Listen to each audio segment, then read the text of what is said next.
باقیوں کو آپ غیر مسلم قرار دیں گے تو آپ یہ دیکھیں گے کہ عنقریب ایک طویل فہرست تیار ہو جائے گی غیر مسلموں کی.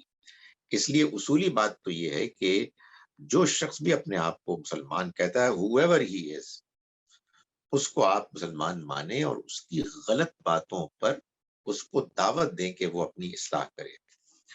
باقی رہی پاکستان کی بات، تو آپ کو معلوم ہے کہ پاکستان کے قانون میں بہت سی چیزیں ایسی ہیں کہ جو ایٹ لیسٹ مجھے تو نہیں ٹھیک لگتی ہیں، مگر قانون کا احترام آپ پریکٹیکلی کریں گے. یعنی خدا نہ خواستہ اگر میں کسی اس قانون کی زد میں آ گیا جس کو میں ٹھیک نہیں سمجھتا، تو ظاہر ہے کہ مجھے اسی قانون کے مطابق ٹریٹ کیا جائے گا. لیکن بہرحال یہ میرا حق ہے کہ میں یہ کہوں کہ میں بلیسفمی کی سزا موت نہیں مانتا، میں مرتد اپوسٹسی کی سزا موت نہیں سمجھتا، وغیرہ وغیرہ. سو یہ میرا رائٹ ہے، اور یہ رائٹ مجھے میرے معاشرے کو دینا چاہیے. اگر میرا معاشرہ بالکل مر ہی نہیں گیا اخلاقی طور پر، تو یہ رائٹ اسے ہر ایک کو دینا چاہیے. اور ہمارے ہاں یہ جو بلیسفمی لا کی طرح کے قوانین ہیں، ان میں یہی ایک بہت سیریس پرابلم ہے کہ ان کی وجہ سے اور ان کے نتیجے میں جو ایک ایٹماسفیئر کریٹ ہو گیا ہے، اس کی وجہ سے لوگ بات بھی نہیں کر پا رہے. او بھائی، اگر تو اللہ کے پیغمبر نے آ کے کوئی بات بتا دی ہے تو وہ تو بات حرف آخر ہے، لیکن اگر انسانوں نے کوئی چیز طے کی ہے تو اس میں ڈیبیٹ ہمیشہ جاری رہنی چاہیے. تو مختصر بات یہ ہے کہ جو بھی اپنے آپ کو مسلمان کہے گا، میں اس کو مسلمان مانوں گا، میں انکار نہیں کروں گا.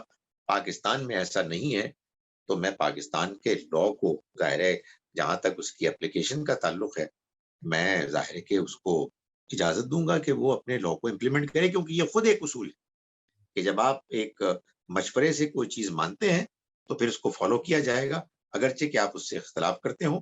اختلاف کو بیان کرنا یہ آپ کا حق ہونا چاہیے. Right sir, thank you. یہ نازل امتیاز کا ایک کوشچن تھا، یہ ٹائم ختم ہونے کی وجہ سے ہم انشاءاللہ نیکسٹ سیشن میں بھی آپ آ جائیے گا تو ہم آپ کا سوال پہلے لے لیں گے. Thank you very much sir. Thank you ایوری بڈی ایلس فار اٹینڈنگ. انشاءاللہ we'll meet again next week. السلام علیکم.